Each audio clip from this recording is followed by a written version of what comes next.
Welcome to The Buzz, a podcast by Boone Electric Cooperative. The Buzz is a monthly message to our community, celebrating what it means to be a member owner of your local electric cooperative. Boone Electric Cooperative, your co-op, our community.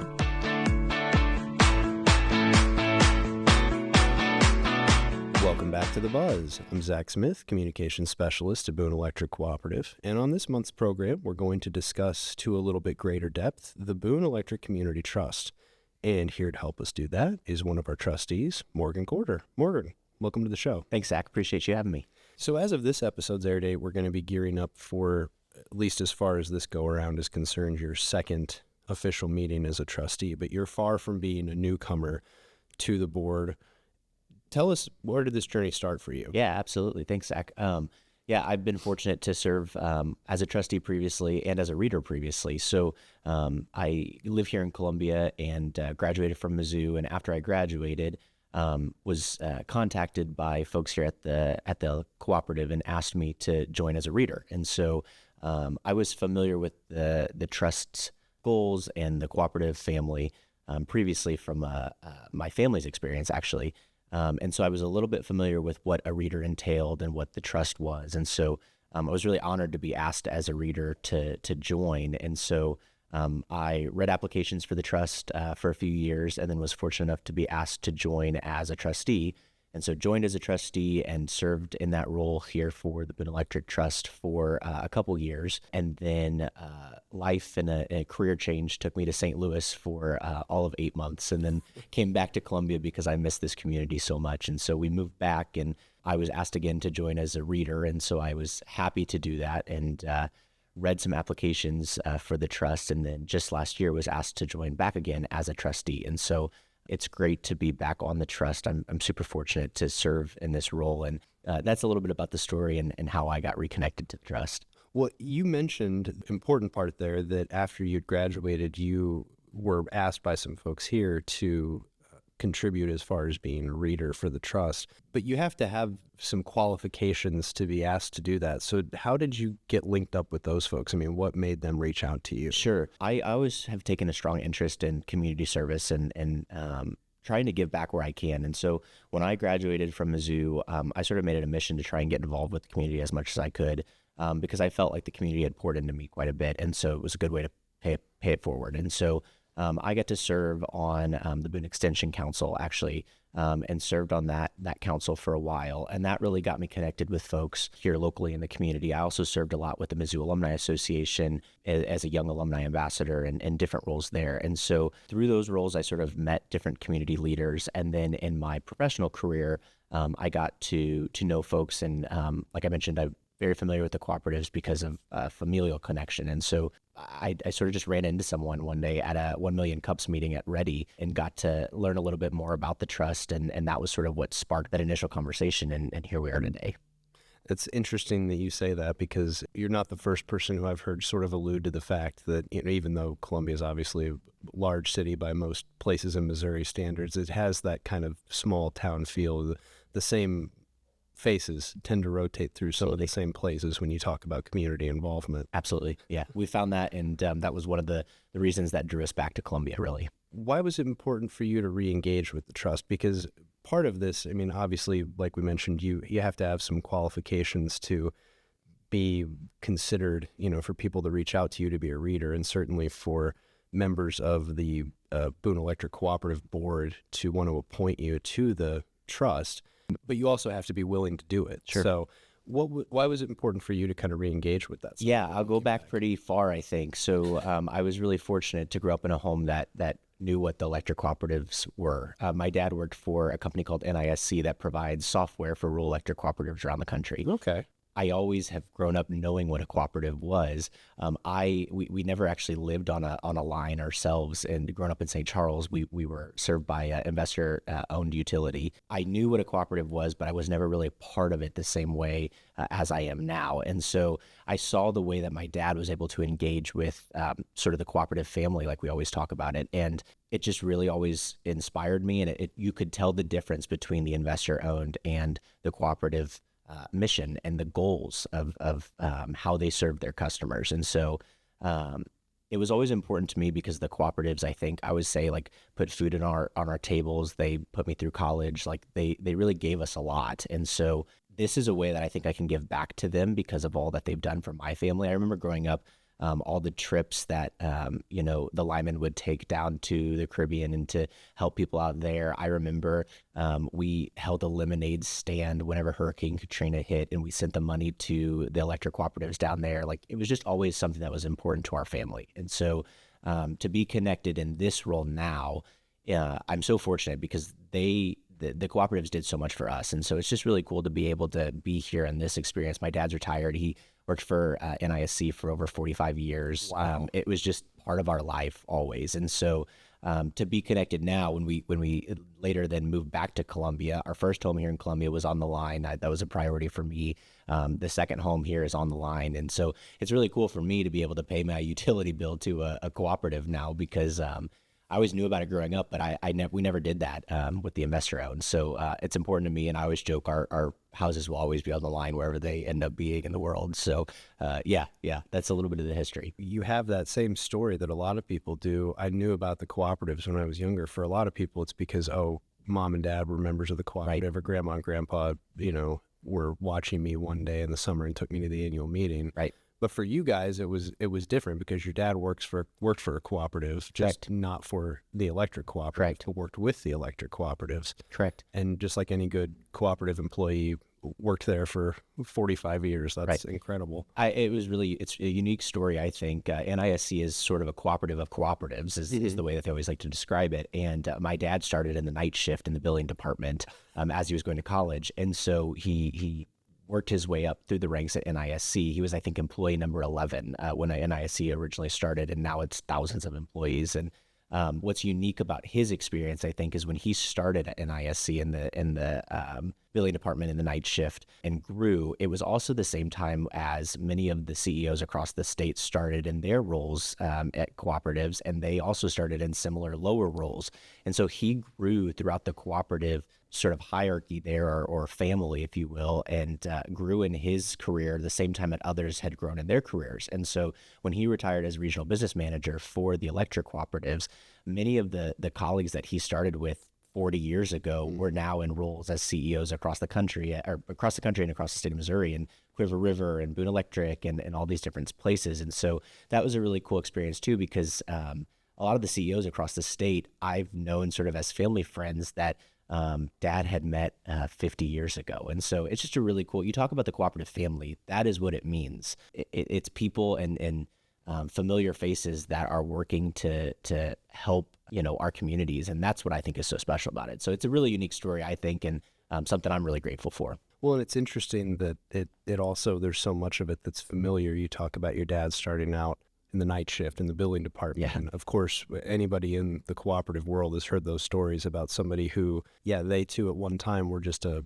summer intern on the brush crew, or helping put up the tent, or whatever the entry point That's was. exactly right. Yeah, no, it's great. It's great. Interesting. It's a testament to the cooperative family and the work that everyone does.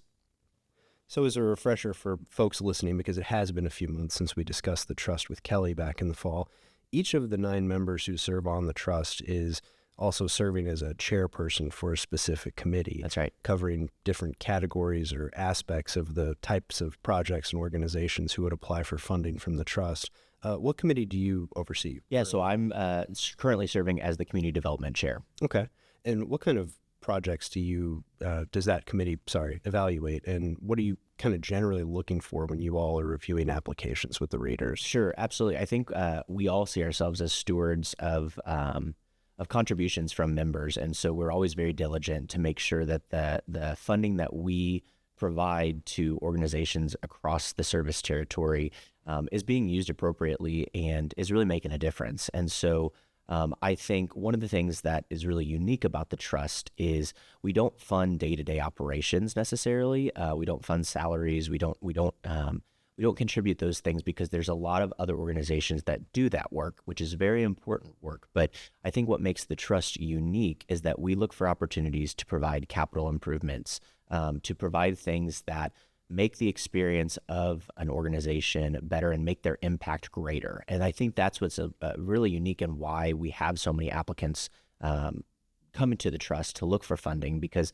there's not a lot of other organizations out there that does that. And so I'll use the food bank as an example. Yeah. They have buddy packs that they provide every single day. That's incredibly important. And that is sort of those ongoing day-to-day operations. What we look for as trustees is how can we expand that impact? So maybe there's a refrigerator that the Boone Electric Trust can provide funding for to store more buddy packs, so that more buddy packs are be able to be made for the community. And so we really try to find those opportunities where we can scale and have greater impact, I think, and that's what makes us unique. So in my role as trustee for the Community Development Committee, we see applications all across the service territory that are really unique. And we have the moniker or the headline of our committee name, so community development is mine, but really the applications that we receive are all across the board. They're really a breadth of different organizations that are reaching out. So we're currently reviewing applications for funding for different types of charity organizations for walks that they're doing to raise awareness to certain issues.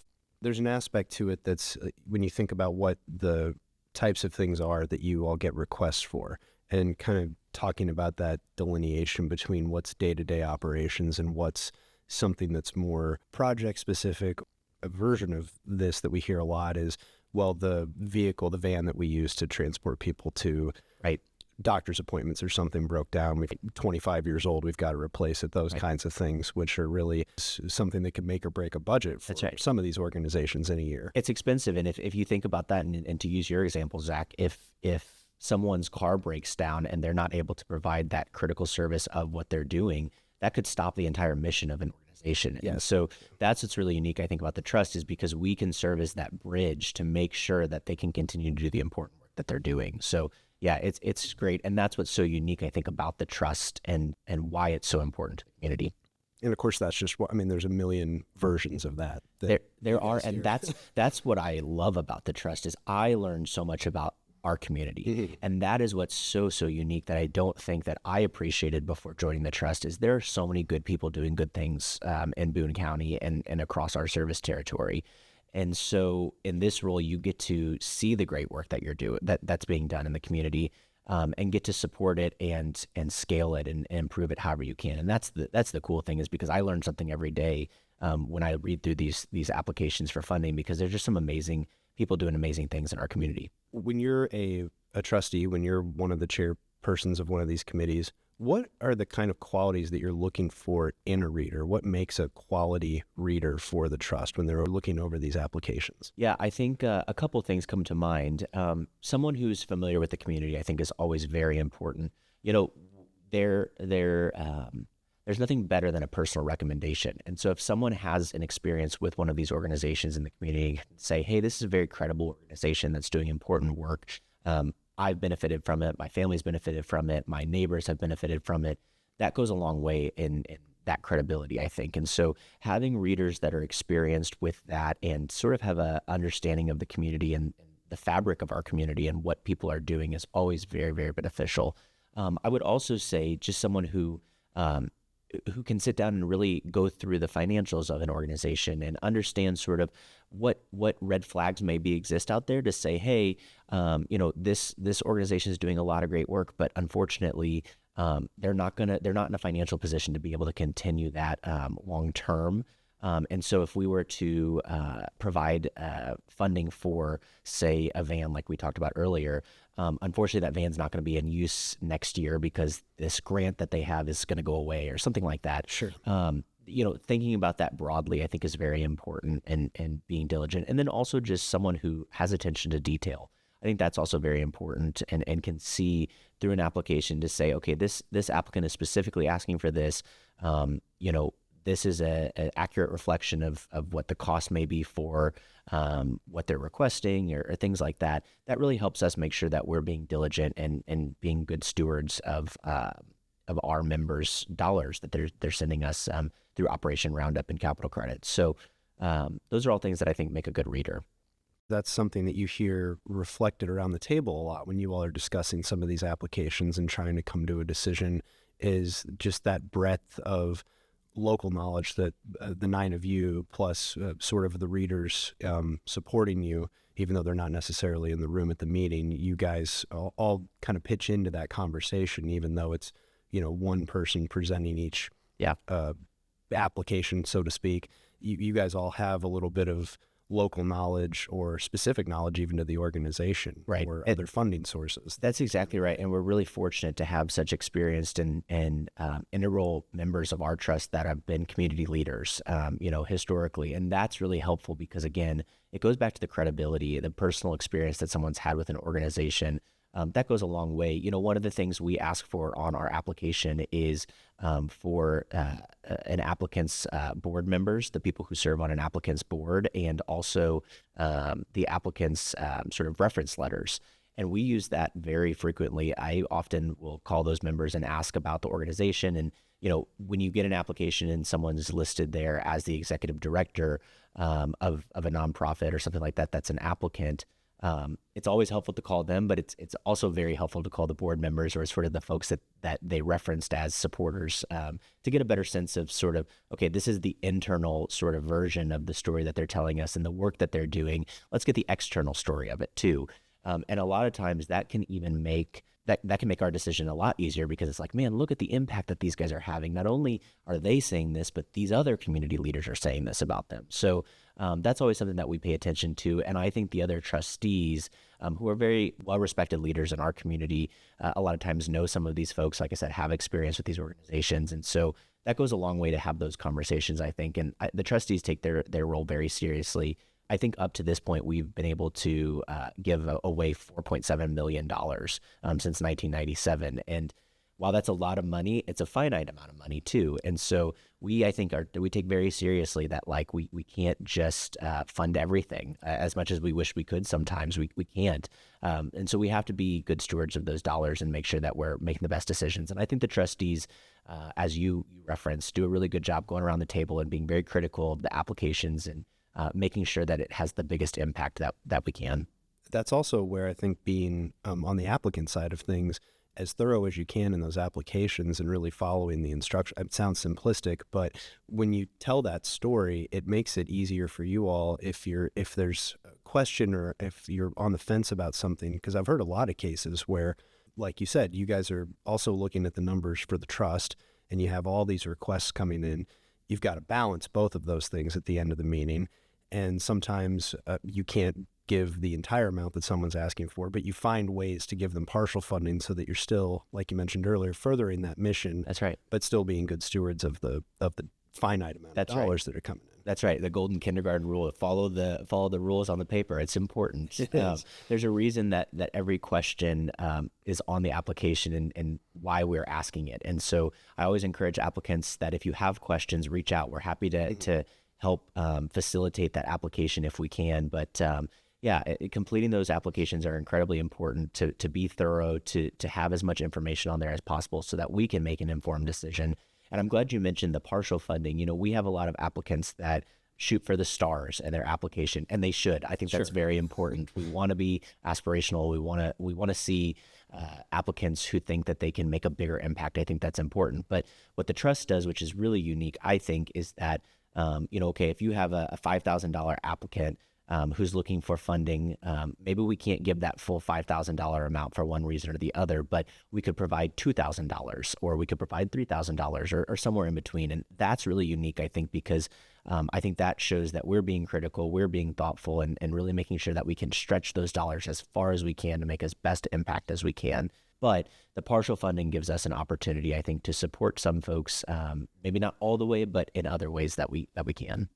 And conversely, that's where that part of the application where getting multiple bids on certain items, if that's what you're trying to fund with an application, is very important, because being able to show not to get too granular about the application process itself, but being able to show where these things can come from, what the prices are, and hey, this one is more expensive, but ultimately it's going to last us longer, or providing some reasoning for what you're asking for can sometimes make the difference between partial funding or full funding, or getting what you are wanting versus getting something that just kind of fills the need. It really can. We ask for at least 2 bids on anything that they are requesting funding for. And then also what's really helpful for us, one of the questions that we have is what other community organizations are supporting your mission, supporting the work you're doing. And that also gives us a better sense of where that they're getting funding for, who else in the community is supporting this work. And so that's a really unique opportunity for us, I think, to make sure that we understand the breadth of the application and again, make sure that we're being good stewards of the dollars that we have. Sort of the flip side of all that, your role is contacting these organizations. Tell me a little bit about why that's important, because I know for a lot of people out there in the nonprofit world, some of them are not grant writers at heart, and the thought of doing those applications or making a grant request is like doing homework at the last minute, right, right before it's due. What is that part of contacting the organization, board members, executive directors, CFOs in some cases? Why is that important to kind of tell you guys the other side of the story or give you a better, clearer picture of what's Sure. going on? Yeah, that's a great question. I think for me, and I think the rest of our trustees would agree, there's nothing that beats an in-person, face-to-face meeting or a conversation. I think there are a lot of those grant applications out there that are very, very daunting. And for some, even our application, which is very comprehensive, but it's not as daunting as some out there maybe. To have those personal conversations and just talk about the organization and not necessarily read a written answer on an application, but ask about the mission and hear the organization or the representatives, the tone and the voice and the way in which they talk about the work they're doing. I think that sometimes can really make a difference. And you hear about the personal stories that maybe you don't get in the application, but that really can add color to an application that me as a trustee now can bring to the meeting to say, hey, I know that the paper application here says this, but I want to add that when I spoke to their CEO, or I spoke with their CFO, they mentioned this that they're doing. And I think this is really important to consider when we think about funding. So those conversations, I think, are incredibly important.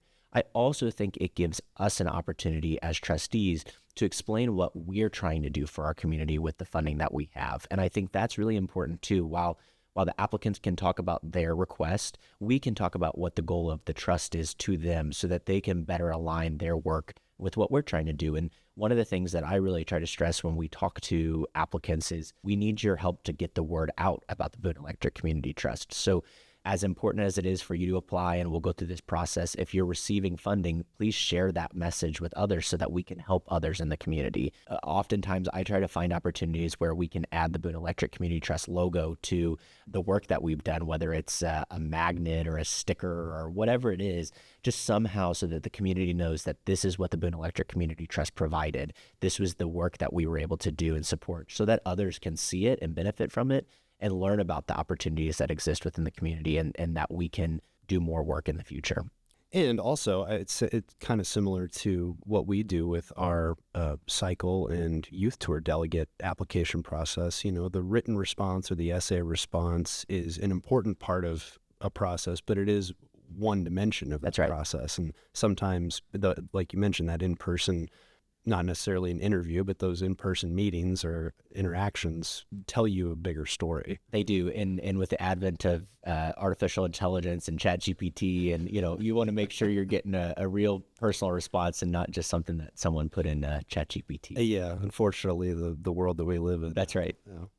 Well, we've talked a lot about the role and the responsibilities that the readers and the trustees on the community trust have. How can people who are more interested in the trust learn more about it, whether that's, hey, I might be interested in helping you guys as a reader at some point if you're looking for one, or I'd like to one day, serve on the trust. Yeah, I think that's great. We always encourage more folks to get involved. The best way to find out about us is on the website, the Boone Electric Cooperative website. It has a really great detailed list of all of the funding that we've given out throughout the years to be transparent. It shows who our trustees are currently, and it has opportunities there for you to reach out and say, hey, I'm really interested in becoming a reader or potentially a trustee in the future. So that's one way you can get involved. The other way I think that's really important to get involved is through Operation Roundup or capital credits. That is a way that you can really support the trust if you're a member of Boone Electric Cooperative. If you round up to that next dollar, it's the most you can give is 99 cents a month, right? Mm-hmm. And so if you elect to donate those funds to the trust, that just helps us further our mission. And so maybe you don't have time to be a reader or a trustee, but you support the mission. You're able to give back through Operation Roundup, through giving your capital credit back to the trust. And I want people to know that we're very serious about the funding that we receive, and we're very diligent about making sure we can stretch it as far as we can. So those are a couple ways that people can get involved and really support the work we're doing. And it's amazing what we talk about it all the time, but it's amazing what all those dollars and cents add up to. That's right. At the end of the month, Yeah. at the end of the cycle. Many hands make a light load, and I think that that's something you see, and it's just a great value of the electric cooperatives and the mission that we do is it's so aligned with our values. And that's right. If you can give 15 cents, 99 cents, whatever it is a month, that really makes a difference. Like I said, we've been able to give $4.7 million back to our community since the trust's inception. That's a lot of pennies that have added up over the years, but we can continue to do that work with other support. And if you have questions about that, or you're interested in learning more about the trust, you can always contact us here at Boone Electric Cooperative, the 573-449-4181 number, or you can email bectrust@booneelectric.com. Morgan, thank you so much for coming by and talking to us more about the trust today. Really Absolutely, Zach. Thanks for what you guys do. We appreciate it, and thanks for the opportunity to speak about the trust. And thank you all for listening this month. Be sure to come back next month, and until then, we'll see you somewhere down the line. Thank you for tuning in to The Buzz, a podcast by Boone Electric Cooperative. To subscribe or for more information, you can find us on Facebook, Instagram, X, and LinkedIn. And of course, you can always visit us 24/7 at booneelectric.coop. Boone Electric Cooperative, your co-op, our community.